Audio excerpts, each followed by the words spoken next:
genetic engineering, bioengineering. Things are amazing. We hear a lot about these things today, that we, the human race, are playing and working and researching our genes. And who knows, after 5 years from now, what will happen? 20 years ago, almost, we started the cloning thing, and 20, 40 years before that, we had in vitro things. So things are happening so fast, and nobody can predict what will the end be. But today's session will be exploration and amazement and wonderland, if you like. Welcome to the first Eastern Illinois University Symposium on Science and Technology. And science and technology is our creation and the power that changes our lives at the same time. We all know that. Just look at people doing like this now. They didn't do that 20 years ago. But technologies that we create come back and influence the way we live, even the way we understand life. Without much ado, I introduce our speaker to revolution. And that's exactly the theme of this symposium, revolutions in science and technology paradigms. And Dr. Stephen Daniels, the chair of physics department, and myself have been working on this for some time now, and we want this first symposium not to be the last, but we want it to be a tradition from year to year, and maybe some of you, our future scientists and biologists and thinkers and technologists, would continue this tradition. I encourage you to take 2 copies of this, one of them to a friend, because this is almost the last week or the week before last for the symposium, so pick up whatever is left of these sessions and come, and one for your grandkids. So when you come homecoming 50 years later, and you look at Booth Library and they say, hey, my grandchildren, I have been part of this. And I hope some of you would do the 2nd, the 3rd, the 10th symposium on science and technology. Without much ado, our esteemed scientist, researcher, musician, filmmaker, producer, you name it. He is a multi-talented person. So please join me in welcoming our speaker, Gary. Thank you. Good morning, and thank you for coming. As you were sitting there, I was playing a song, and I was playing it for a reason. I don't know if anyone of you have ever heard this song. I remember hearing it when I was a child, and I thought it was really humorous. It was a hit in the 1940s, and the song is called I'm My Own Grandpa. And it's funny because through a tangle of relationships, marriages, and children, this person who's singing the song actually argued successfully that he was his own grandfather. So that's what was playing there. Had anybody heard that song before? Well, a few of you. I guess it's still playing. 1940s hit. I wasn't born in the 1940s. I was born later. By the way. Oops.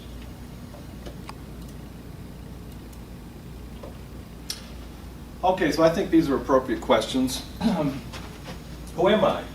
Where did I come from? This was a bestseller that posed this question. It was a bestseller for some years. And of course, not so long ago, the answer to that question or similar questions was not that difficult.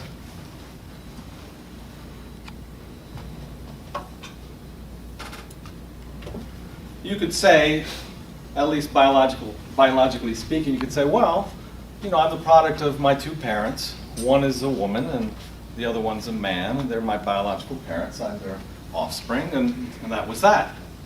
You know, if you're answering that question from a biological point of view, those are my biological parents. All right, well, easy enough. But as you probably suspect, and as you probably know, things have gotten a little muddier, a little bit more tangled as to how you might answer that question. That's what this talk is about. And there's also a question that I'll address just very briefly with one slide at the end. And that is, what am I? Now, if I were to ask you, well, what are you? You might say, well, I'm a human. Or if you were a biology major, you might say, oh, well, I'm Homo sapiens, you know, genus Homo, species sapiens. Okay. But even this might be somewhat of a problematic question, at least potentially in the future. I mean, we're not there yet with humans, but we certainly are with some other organisms. And I'll address that just at the very end of my slide presentation. Okay, so This was one of the advances in reproduction that you're all familiar with because it's quite common today, and that's in vitro fertilization. With in vitro fertilization, that just means basically fertilization in a petri dish. So you take an egg from a donor, and you fertilize it with sperm from whoever's going to be the sperm donor. It might be the father of the child, but it doesn't have to be. And the donor of the egg doesn't necessarily have to be the mother of the child in terms of rearing the child. You know, it depends. There are various combinations as to who does what here. But the point is that we got to the stage where we could fertilize eggs in vitro, in petri dishes, and then implant the embryo into a woman, whether it be a surrogate woman or the mother's going to raise the child. So that's been around for quite a while. I'm sure you've heard a lot about it. It's relatively old technology. The first in vitro fertilized human was in 1978 in Great Britain. So here she is, front page news in some British newspaper, Louise Joy Brown. Here she is years later, well today. There she is with her parents, and she now has her own child, not produced through in vitro fertilization. So it was a success for this particular couple, and of course it made the news big time back then. Now in vitro fertilization, even though in humans it was 1978, before we had the first successful in vitro fertilization of humans, it's old technology. The first in vitro fertilization was done in rabbits, and that was in 1934, so well ahead of the 1978 extravaganza. But of course, since it involved humans in this case, this was relatively unknown, even though it was the same procedure. And the other one, of course, made headline news around the world.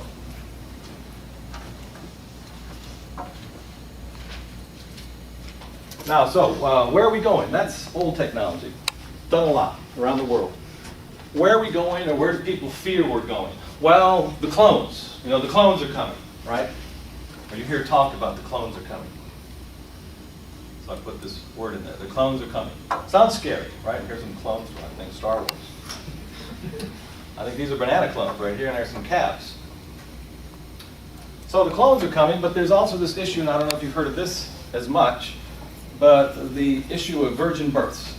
Clones and virgin births as two alternative ways for reproducing humans. I mean, that's the big issue here. It's not so much that we do it or we see in other animals, but what we can do with humans. And humans don't normally clone. And what's this business about virgin births, too? So I'll be talking about both those categories. But first, let me introduce cloning for those of you that aren't some of my bio majors that I see here today. And then, sexual reproduction. So we have two forms of reproduction, generally speaking. One is what we call cloning, and that is, well, I'll tell you off the bat, it is the most common form of reproduction for life on Earth. And the reason I can say that is most life forms are bacteria, single-celled organisms, and the way they reproduce is by cloning. They basically copy their DNA identically, and then they split in half, fission they call it, binary fission, and then each one of those cells can then further split in half, and you have clones. You know, they're all genetically identical, barring mutations. So, common as dirt, you could say. And then there's sexual reproduction. Sexual reproduction, by definition, it involves meiosis. So if you do meiosis, you're doing the sex thing. And meiosis is a particular way that a cell behaves, and it scrambles up the genetic material it has and produces new combinations in the next generation, producing sex cells that in the future unite to produce another stage of the organism of whatever species you're talking about. Of course, that's also common as dirt, as you know. So for those of you that are wondering, well, how common is dirt? Well, bacteria do cloning, right? So I have some bacteria here that are doing the binary fission thing right in front of you. And you're all familiar, certainly, with cloning in plants. Anyone that's gardened, or even if you haven't gardened, you probably know that for many plants, a lot of plants, you can take a stem, you can take a leaf, it depends on the species of plant. In this case, these are chickens and hens, I believe they're called, chicks and hens.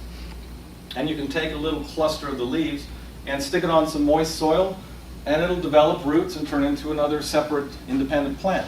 That's cloning. That does not involve meiosis. Those are simply the body cells of that plant that have been separated from the main part of that plant and reestablished somewhere else. Very common in plants, as you know. This is actually an animal. So it's not as if cloning only occurs in some plants or in bacteria, but it occurs in animals too. So this is a hydra. I know it looks sort of like a plant, but this little thing that's budding off the side of it can become detached rather, and form another individual just like this, but it is a clone. It's produced by basically cells dividing identically to form another separate entity, which we would call an individual hydra. So, common in nature, cloning. So what's the issue? If it's so common, why are we worried about cloning? Well, because we're talking about humans now. And do humans clone? Well, you don't think of my arm falling off and jumping away or crawling away across the table, just like in that horror film, you know, where the hand goes killing everybody. I remember the film, but it's not going to sprout another individual, right? In fact, it won't go far as a hand. So what about cloning in humans? Well, you already know, probably, that humans do clone. They clone, quote, naturally. They have been cloning themselves ever since there was something that we might call a human, right? And kind of cloning I'm talking about are twins. They don't have to be twins. They could be triplets. They could be quadruplets, etc. So this is cloning just like in the sense of those other organisms that I showed you. These are not sex cells. These are body cells or somatic cells, as we call them in biology, that have detached from an embryo that hasn't differentiated itself much yet. And if some cells get isolated from the other group, both groups of cells, or even two individual cells, can turn into two identical humans. And that's what happens when we have twinning. But in humans, that kind of cloning, which just happens at a certain rate, is relatively rare, but it's only possible in this little window of time when you're in the first stages of embryogenesis, when you're just becoming an embryo. As the stages of embryogenesis go later and later in time, it becomes less and less possible for that to happen, for twinning to happen, or triplets, etc. But otherwise, it's the same thing. It's somatic cells forming a completely new individual if you split them apart, right? So, cloning already happens. You know, where's the issue then? Cloning is already a natural, if you're concerned about that kind of work, a natural part of human reproduction.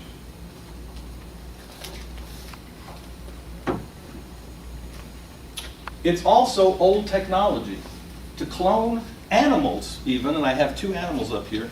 This is a sea urchin and it's a salamander. Cloning was already being done in the 1800s by taking sea urchin embryos and splitting it, because they're fairly large embryos, so they could split them up into subgroups of cells, and they'd develop into independent sea urchins. That's cloning. The same is true with salamanders. This is the turn of the century. So over 100 years ago, people were cloning amphibians by taking embryos also and splitting them. At that time, they were using human hair as their scissors to split embryos into sections of cells and then produce identical clones of salamanders. So that kind of cloning is old as the hills, and with animals. We don't do that deliberately, as far as I know, with human embryos. We could. You could take a human embryo and take a micro cutter, wouldn't be a human hair, we'd use something else, and divide it into separate cells and produce identical humans. I mean, that's possible. It would have been possible a very, very long time ago, that kind of cloning. So when people talk about cloning, and they have a worried look or a pensive look as to where it might go, they're not talking about this kind of cloning. That we can do, is done naturally, we can ramp it up if we want to, but I don't know if there's a necessity to do it. It's a different kind of cloning. But we still use that word, cloning. By the way, if anyone has any questions while I'm talking, don't hesitate to stop me and ask. So look, international Nobel Prize winners. Two of the Nobel Prize winners for 2012 were people involved in cloning, right? Cloning cells. This fellow, John Gurton, was the first to clone an animal. 1958. But then you might ask me, well, wait a minute. Didn't you just tell me they were cloning sea urchins in the 1800s? Yes, but this was cloning by a different technique. So when you read these kinds of things on the web, first person to clone an animal, you might get a little confused, but I thought it was 1800, this is 1958. No, what they're talking about is different techniques of cloning. So this was the first cloned animal, a frog, using the same technique that was used to make Dolly the sheep. In other words, you take an egg, you remove the nucleus of it, of a fertilized egg, and then you take the nucleus of a body cell of some frog and supplant it with the nucleus that you removed. So you put the DNA from a body cell into a fertilized egg, and then off it goes to produce a clone of the frog whose body cell you used. And it'll look identical to that frog. That kind of cloning had not been done until 1958, and that's why he got the Nobel Prize. All right? This fellow from Japan got the Nobel Prize for showing how you could take somatic cells and convert them into cells that have the potential to be any other kind of cell, even sex cells. So he worked with the proteins and the genes involved in switching cells to either go to sex cells or to be body cells. And he could take body cells and turn the clock back and make them able to then make choices about what kind of cell they're going to be. Because that's what happens when you're developing from an embryo. Your cells start to differentiate and start to take specific roles. But they all have the same DNA, they all have the same genes, it's just that they're being programmed differently. And if you could only take those cells back in time, right, from the cells that you already have programmed, and make them do other things, wow, wouldn't that offer you a lot of potential possibilities for manipulating, for, in this example, reproduction. So that's why he got the Nobel Prize. This was just recent, last year, yeah. Would there be a potential to take like a female somatic cell and make a sperm, or a male somatic cell and make an egg? Yes, but that's at the end of my talk. Oh. So I'll say a little bit about that, but good point. In other words, I mean, here's a little window into the future. Any woman can be a man, and any man can be a woman in terms of producing sex cells, potentially, right? So which role do you want to play? That's where we're going, or at least in terms of the possibilities of what we could do. Desirability is something else, of course, right? All right, so then you've probably heard about Dolly the sheep. And why did Dolly the sheep make news? It's not as if the technology was that new, because remember, it had already been done with the frog quite a time earlier. It's that it was a mammal. So it was the first cloned mammal. But remember, cloning by that special procedure that I just told you about, by taking a fertilized egg, removing its nucleus, and putting the cell of a somatic cell, a body cell, in its place, and therefore producing a clone. But keep this in mind, that kind of cloning requires sex cells. You have to use sex cells, fertilized eggs, in order to make a clone, right, of some individual cells, right? So that's why Dolly hit the news, 1996 in Scotland. Now, in case you're not familiar with the protocol or technique that I briefly mentioned, maybe this slide will help you. This is how they did Dolly. But this is also how they did the frog.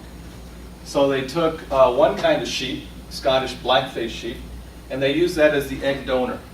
Now when it says enucleation here, what it means is they took the nucleus out of the egg of a sheep, and then they put in the nucleus of mammary cells of a different kind of sheep in its place. And they used part of the way they activated the cell was to use an electric pulse.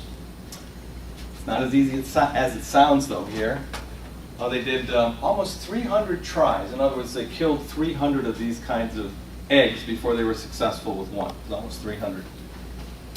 And they got Dolly, and Dolly was a clone of that sheep, but used the egg of this sheep. So Dolly had two mothers, but no father. And two mothers genetically, too. And that's how I mean it, actually. Why do I say that? For the bio majors, why can I say that genetically this has two mothers? DNA comes from actually two mothers. Yeah, go ahead, Alex. Because she'll get her mitochondria from the egg cell, or the original egg cell, not from the somatic cell that they took the nucleus from. Right. Yeah, he's absolutely right. So we have two sources of DNA in our cells. Most of your DNA is in the nucleus, but then you also have DNA in these little structures. We call them organelles, small organs. And they contain little circles of DNA. Those are the mitochondria, or mitochondrial DNA.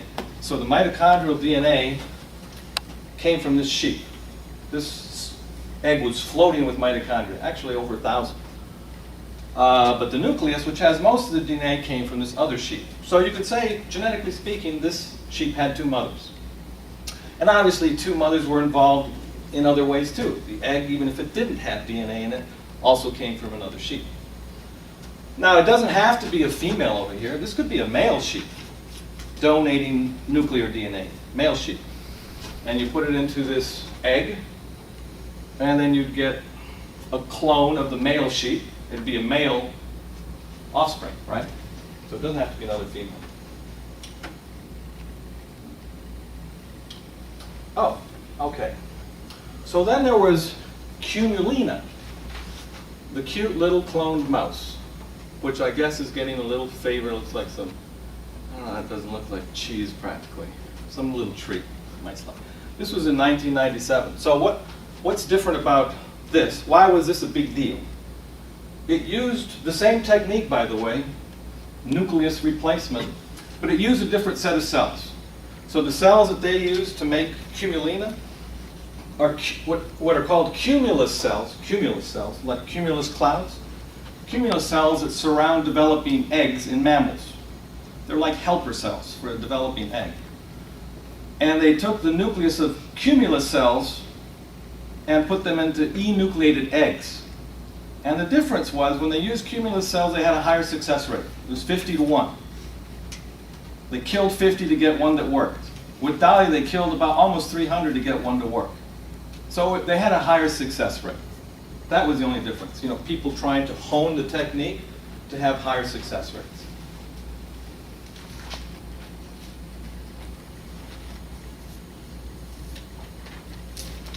Okay, and since that time, the 1990s, we've been successfully cloning by both the techniques that I'm talking about, nuclear replacement, and also just taking embryos and splitting them into subsets of cells with a variety of mammals that we're interested, that are domesticated animals.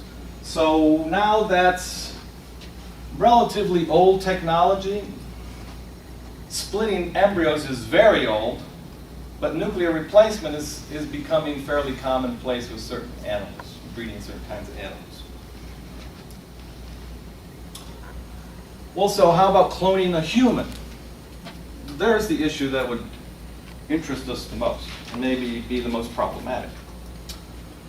Well, in 1997, 1 year after that cloning that I just showed you, a company started called Clonaid. And Clonaid claimed on December 27th, 2002, coming around the corner, by the chief executive of Clonaid, who is a French woman called Brigitte Boisselier. She claimed that they had cloned a human in some secret location. I don't think it was legal in the US, and I don't think in Great Britain either, to do this kind of cloning. If I recall, but my memory might not serve me well, they did it in some island somewhere, I think over in Asia, and produced a clone that they decided to call Eve. So who are these people that are supposedly, or they're claiming to do secret clones of humans and successful at it? Because it was thought to be rather hard to do, and certainly you'd have a very high kill rate to do it for human embryos. You know, how did it happen? Well, it turns out this particular group of people, the ones that funded Clonaid, and still do, Clonaid as far as I know still exists. Well, I know it does exist, yeah. Are the Raelians. Does anybody know who the Raelians are? Has anybody heard of the Raelians? Rael? Nobody? Well, here are the Raelians. Let me just tell you something about them. The Raelians think that we came from aliens. I guess maybe it's similar to Scientologists, that we're inhabited by aliens that were seated on Earth. And we need to get back to our alien self in some way. I don't know all the particulars, but they're that kind of group. And so, you know, they do these little dress-ups when they're advertising themselves, little aliens. And here's Rael. That's where you get the name Raelians. And, you know, he walks out of a space, you know, flying saucer and gives his presentations, etc. Now, they don't have a big following, but obviously they do have some money. And to form such a company that I told you about, the only problem is they've never offered any proof to the world at large that they were successful at doing what they did. And they would not release the information as to who Eve was, or release any DNA or anything that anyone could use to actually determine whether or not they did what they said they did. So at this point, as far as I know, nobody believes them. Nobody believed them back then, and as far as I know, nobody believes them to the present. That it was maybe an advertising spoof of some sort. But they've acted as if it did happen, you know, as far as I know to this day, with all seriousness.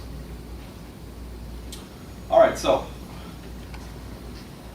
as far as I know, there are no such clones produced by that technique, right, nuclear replacement, walking on Earth. That doesn't mean the technology is impossible. If you can do it with sheep, which are relatively closer to us than frogs, if you can do it with a sheep, why can't you do it with a human? Of course. So theoretically, it should be possible. Well, look, in May of 2013, this year, a paper was published on human therapeutic cloning. So what's that about? It's the kind of cloning that we're talking about with Dolly the sheep. It's using the same technique as Dolly the sheep, taking eggs, enucleating them, and placing somatic cell nuclei in them instead. But they call it therapeutic cloning because the purpose of doing this kind of cloning with human cells was so we could produce stem cells, or show that we could produce stem cells through the developing embryo from human cells, right? It's a developing embryo, that we could lead those embryonic cells down the pathway of stem cells for the production of different kinds of tissues and organs in humans. So it's been proposed as a technique for harvesting cells that you or somebody else might need during your life because something has gone wrong with the cells that you have, an organ or a particular kind of tissue. And that's why it's called therapeutic cloning. The purpose of this kind of cloning is not to produce a person, wherever that happens, at whatever stage that happens. The sole purpose, as it's been proposed at least, is to provide a system of tissues and organs, right? And I put this question up here, and this one, you know, what's the status of these embryonic cells? Because as you know, in the literature, in the newspapers, etc., some people are rather upset about using human embryos in research and having them die, you know, in research programs, etc. Some people consider that human embryos have the status of personhood, or they would like them to have the status of personhood, and legal rights. Maybe as many rights as you have sitting here today, right? Some people would like a fertilized egg to have that status of personhood and certain legal rights. So then it begs the question, well, what about this? Because this embryonic group of cells was not produced by a sperm and an egg. It was produced by a somatic cell nucleus inserted into an egg that didn't have a nucleus. So is that the same kind of embryo? Does it have the same kind of status to those people that would make that argument? Well, I don't know. But I guess on the one side, the people that are doing this or proposing this are saying, no, this is a very different kind of embryo. It's made from just any old cell, so to speak. Those other ones, okay, if you want to give them special status because it involves a sperm and an egg. But in both cases, you produce an embryo. And in both cases, that embryo can develop into something that's sitting in front of it. It's less likely to happen for several reasons in this kind of cloning with human body cells. But it doesn't mean it can't happen, just like with Dolly the sheep. You know, there's some hurdles that you would have to overcome to turn this cluster of cells into something that, you know, that's walking the earth. And you would say, oh, that's a human. Okay? Now again, this is 2013, right? With human therapeutic cloning. Just one little step away from cloning a human like Dolly, which the aliens claim they already have done, but nobody believes it. Therapeutic cloning is also relatively old. It's just that it was done with mice first. Remember, this is after Dolly. So what they were trying to show with this kind of cloning, which was the same procedure as Dolly, was that you could take mice, do that procedure, and rear embryos from which you could harvest cells and then channel these cells into the development of different organs and tissues. And therefore it's called therapeutic cloning, done in 2001, right? Just over a decade before it was done in humans. So as you see, these things progress in steps, and we go through animal models first and then finally apply them to humans. Okay, so let me change the topic a little bit. We're talking about cloning. Two kinds of cloning, right? Splitting somatic cells, or using sex cells in conjunction with somatic cells, right, to produce clones. What about this business of virgin births or other forms of, reproduction? Amanda was alluding to a second ago. Well, here's a virgin birth, right? Or a proposed virgin birth. So that's what we're talking about. We call virgin births. That is a female that's not been inseminated. It's not been fertilized. Does not have sperm in her body. While giving birth to live young, we call that virgin birth or parthenogenesis. One way it can happen is that two eggs can fuse. In other words, the female might deposit two eggs in some part of her body. Humans, that'd be a uterus or fallopian tubes. And then they fuse. Each egg has half the DNA that it needs to become the next generation, but it gets that other half from another egg with which it fused, right? So now you have the full complement of DNA, and off it goes to be a virgin birth. No sperm was involved. Here's another way that it happens, that when eggs are being produced through a process called meiosis, the chromosomes don't divide properly, and you might end up with an egg that instead of having half the DNA, has a full complement of DNA, has all the DNA it needs for, let's say, a full-grown person, or whatever the species is you're talking about. That's another way or permutation by which you could have virgin births.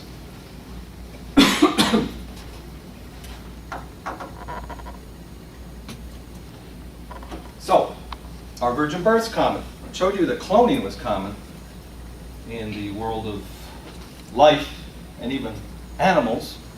What about virgin births? Here I just put up animals, just to show you that even in animals, virgin births are known. They're not that common, but they're known in a variety of different animals.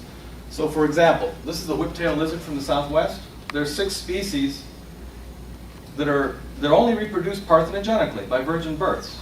And they only produce females. There are no males in these 6 species. No males, just females. They produce unfertilized eggs that become the next generation of females. Here's the Komodo lizard. Now the Komodo lizard does have 2 sexes, males and females. They do reproduce mostly sexually, producing sex cells, etc. But they don't have to. So Komodo females can produce parthenogenic offspring. When they do, they're always male. They're only male, but they can do that. Same with boas. Boas have 2 sexes.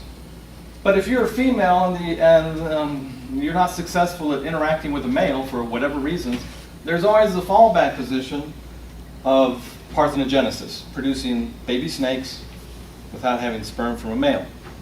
Those baby snakes are also males. They're always males. Turkeys. Who knew that turkeys could reproduce parthenogenically? But they can.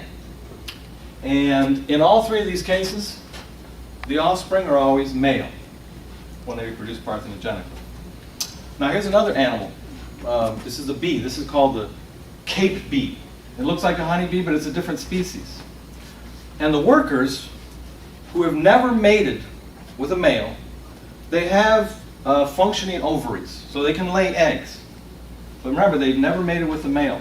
And in this particular species, these workers can lay eggs that develop either parthenogenically, either into males or females, both. So the rule I gave you here for these reptiles and this bird is not the same rule with these bees. They can produce both sexes parthenogenically. And they do. But there's also the queen bee, by the way, who is reproducing sexually. They do have their queen, and she has sperm, and she's producing most of what happens in the colony, and those are sexually reproduced bees. So actually, all three things are happening. Yeah. Maybe you're headed towards this, but if a male is XY and a female is XX, if a male is XY Yeah. and a female is XX, how does a female parthenogenically produce male offspring? Because in birds and reptiles, it's the opposite. It's the females that are XY, but we don't call it XY, we call it ZW.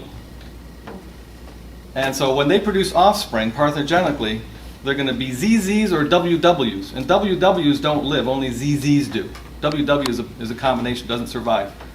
So ZZs exist, but ZZs are males. So I don't know, did that make sense? Yep. And ZWs are females. So that's just the quirk of the sexing system. It's the opposite of us. So if Jesus was really born parthenogenically in the fashion that I'm arguing here, Jesus would have been a girl. Because Jesus could not have been a boy, for example. Would have been a girl. Right? Which makes sense, you know. His mom only had X chromosomes.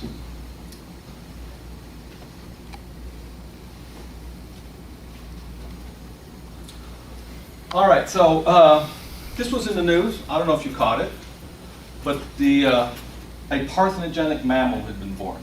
That was a big deal because we didn't think mammals could be parthenogenic, right? Didn't seem to be possible. Nobody knew of any cases of parthenogenic mammals.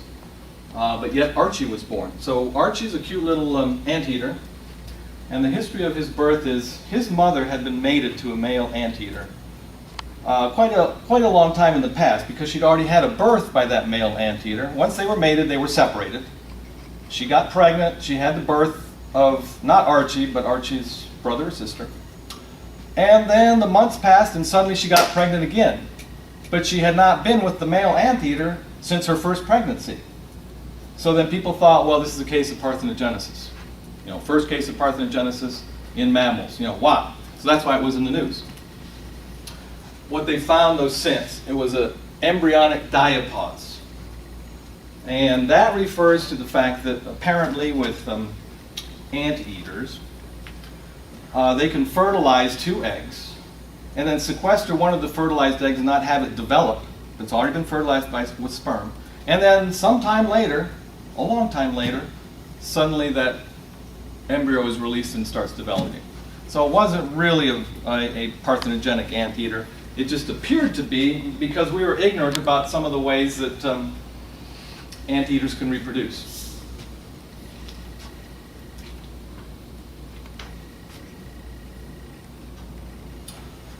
So that brings us to real parthenogenesis in mammals. But of course, now that's humans manipulating it and making it possible. So virgin mammals, this is not so long ago, right, just 9 years ago. Fatherless mice.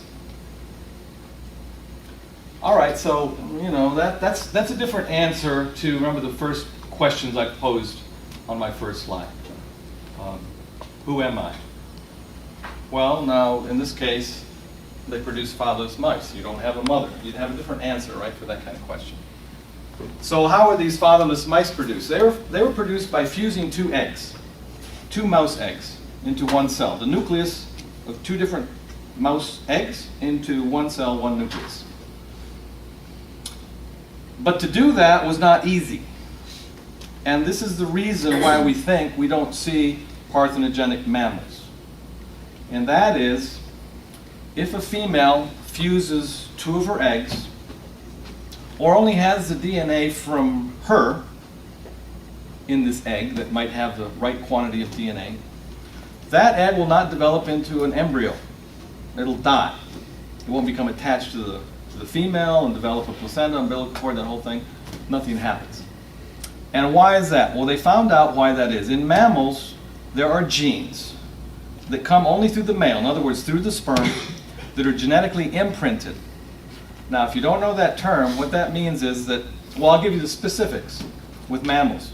Certain genes that come through the male that the female also has. You know, we share the same genes. Certain genes are turned off in the male set of chromosomes, but they're on in the female. And that combination is what the embryo needs to go to term. If you have two eggs fused, both sets of genes are on. And apparently that is not appropriate for proper development of the embryo. So you have to have certain genes off and some on, of the same set of genes. So that's the contribution of the sperm, to have its genes choreographed in a certain manner that allow the embryo to go to term. So that's one reason why we didn't think it was even possible for mammals to develop parthenogenically, because there was this male issue that had to be overcome. Well, once we understood that, of course not me, them, what they did was they were able to make the DNA from one of the two eggs that they were going to fuse, to make it patterned the same way that a sperm would. In other words, they selectively went in there and programmed the genes, turned them off, that they knew a sperm would have. And then they fused the eggs, and it worked. And they produced fatherless mice. And you know what? They were surprised, but it only boiled down to two genes. They only had to manipulate two genes in one of those two eggs to make it act as if it was like sperm. And then they took off and made fatherless mice. Well, if you have fatherless mice, then those mice are females, right? They're females. There's no Y chromosome there, because all mammals use X and Y system, like Dr. McGilliard was talking about. So they're all females. No males necessary here. So the guys in here might worry a little bit like, oh gosh, this is the future of my world here, in my expendable. So I would go to great lengths to get on the roof, rake those leaves, take the garbage out, get under the car, change the oil, open those really hard to open cans and bottle caps. Make yourself useful, more useful than you've ever been. Because maybe they don't need us anymore. They could produce a race of Amazons, right? Nothing but women by this approach. And not only that, here's the kicker. You might say, well, I don't know, they might still want to have us around as cute little toys or something. But if we were all females, turns out, at least with these mice, they live 30% longer. They're healthier, live longer than if they had not been produced this way. It's not as they died early and for complications. No, they died a lot later. That would be like if, let's say, humans in the US lived to be about 75 years. That'd be like you living on average about 110 or so. So some people would live to be maybe 130. Some would less than 100, but the average about around 110. Wow, that's a lot of extra years. That's a lot of extra years. But of course, we'd all have to be girls. Right? We'd all have to be girls. But apparently there's some benefits.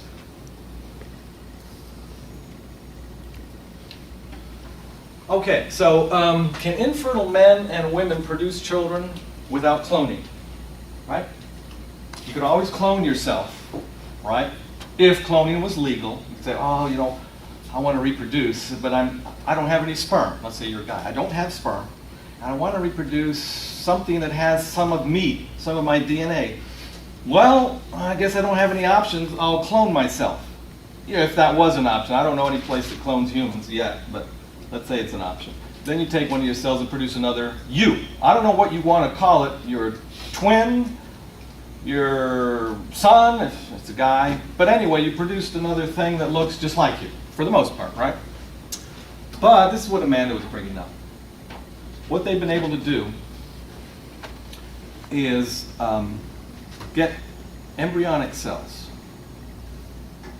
to produce either sperm or eggs.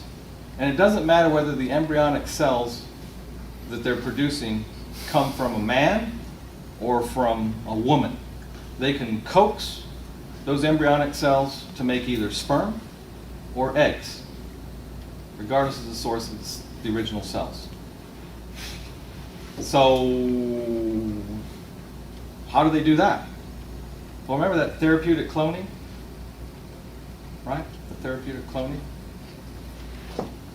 You could take the nucleus from therapeutic cloning and put it into an egg and make embryonic cells. And they would be sex cells of whichever choice you wanted. Or there's another technique now that's a little different idea, and that is where they take cells from the body, they remove half the DNA, and they use that as if it was a sex cell to complement what's missing from the other sex cell. In this case, it would be an egg, right? So they make body cells haploid. That's another way. But anyway, this is directly referring to making sex cells of either kind, whether you're a man or a woman. So if you're sterile and you want to play the role of a female, you could get these primordial cells to turn into eggs, primordial sex cells, or you could get them to turn into sperm. And then depending on what gender you think you are, or what gender you think you like, you know, you could make reproductive choices about which role you want to play.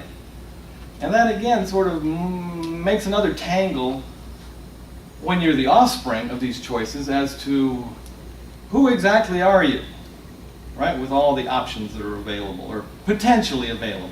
No one's doing this sort of thing now that I'm aware of. Or, you know, you could be just completely confused and just not know where you sit. You're on the fence as to what the choices are.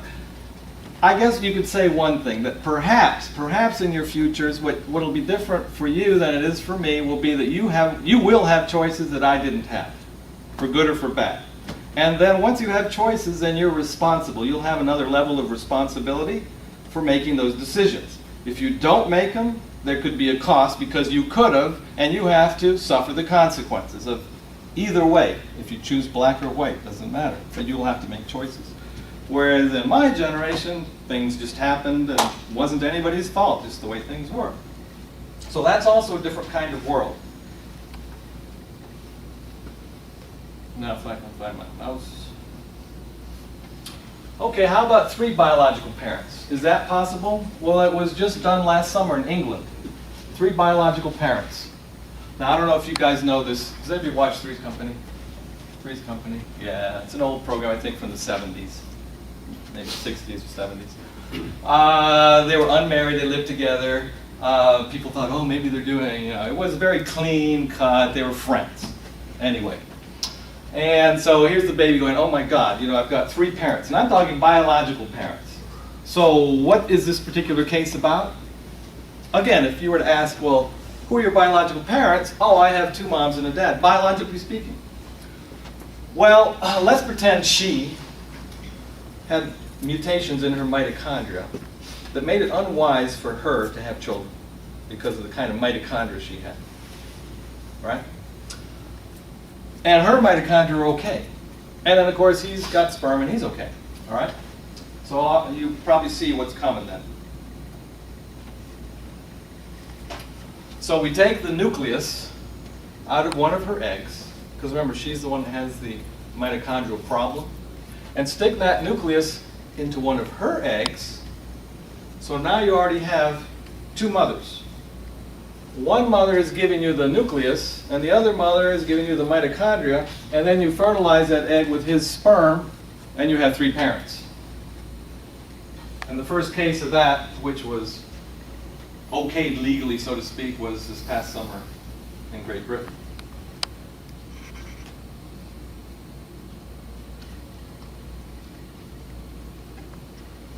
Now, how many of you have heard of embryos being implanted in men so that men could get pregnant? You open up the body cavity, you implant the embryo develops a placenta-like connection to a bowel or some other part of the internal anatomy of a male, and then males develop the fetus, and then they get birthed by cesarean. How many of you heard of that? You heard of that, right? Was it in the news, or where did you hear about that? Yeah. And what did you think at the time? Not to put you on the spot here, but I thought it was rather strange, because I saw it in the news too. And here's Time Magazine, here's Newsweek, Man of the Year, Mr. Lee's pregnant. Well, I didn't know at the time, but I found out it was all a big spoof. It's an urban legend. Never happened, didn't happen, nobody thinks it's particularly possible. It might be, but you know, you run the risk of killing the father, mother, because of the way the thing's going to attach. That's why women die from ectopic pregnancies, because the eggs didn't, or the embryo didn't attach in the uterus, it attached in the fallopian tube. You have the same organic problems. And he never did get pregnant. In fact, this is a fake Time magazine, this is a fake Newsweek. I mean, he put these together and spread them out there to make people believe it was news. But it was all propaganda for his artist's endeavors. He was an artist, and he was doing this as an exercise in expression, by the way. This was his art. Okay? But was there another case when she before and make transfer to woman? Yeah, now you're talking about another case where a man got pregnant. And this was a real case. So here he is, here's his wife, and he's pregnant. Now, and this isn't a spoof. And there they are, she was born. I don't know if it was cesarean or not. So what's that about? What happened? Does anybody know? This particular, Elizabeth? There was a sex change earlier before the Yeah. pregnancy. And then that's what's He used to be a woman. And here he is. He used to be Tracy Lagundino. And then he became Thomas Beatty. And he married a woman. But the thing about Thomas Beatty was that he wasn't completely sex changed. He'd left the bottom part unchanged. So he had ovaries, he had uterus, etc. He had all the parts of the woman, but he was already hormonally changed, and he'd had his breasts removed. So when he married this woman who could not give birth to children, they decided that then he would be the one that would get pregnant. So, was it a man getting pregnant or not? I don't know how you want to call that. It was sort of a bit of both. But anyway, that explains why it was possible. Otherwise, nobody thinks it would be a particularly good idea. And they've had 3 children. Now, all those children were born from him. Him, her, or whatever you want. So, here we are back to that first slide. And I put this, what am I? What time is it, by the way? I don't have a clock. 7-2. Okay, well, very quickly, and I only have one slide. It was, what am I? And the only reason I put this one up is because we're going great guns in bioengineering in terms of putting DNA of different species mixed with other species in all sorts of ways. Like a major percentage of the corn grown here in the Midwest has bacterial genes inserted into them to make them pesticide resistant. Here's tobacco. I remember seeing this when I was in school. They made tobacco glow in the dark by inserting lightning bug genes into the plant cells. And here's a luminescent fish that you've probably seen maybe in Walmart. And they have fluorescent jellyfish genes in them, as do these pigs. So here's a mammal with fluorescent jellyfish genes. So that kind of technology is also developing with everything else you've seen about how you might be able to reproduce and also add genetic material from who knows where for what kind of purpose. And then you become a chimera, or sort of a mix of DNA from a variety of things, potentially, and from a variety of different kinds of parenting. And then, so what are you and who are you? It doesn't give an easy answer. You have to be sort of complicated to say, hey, why don't we go have a drink somewhere and I'll tell you. We'll sit down and give me a few minutes to explain my ancestry to you. And that's all I have to say. Thank you. Very good.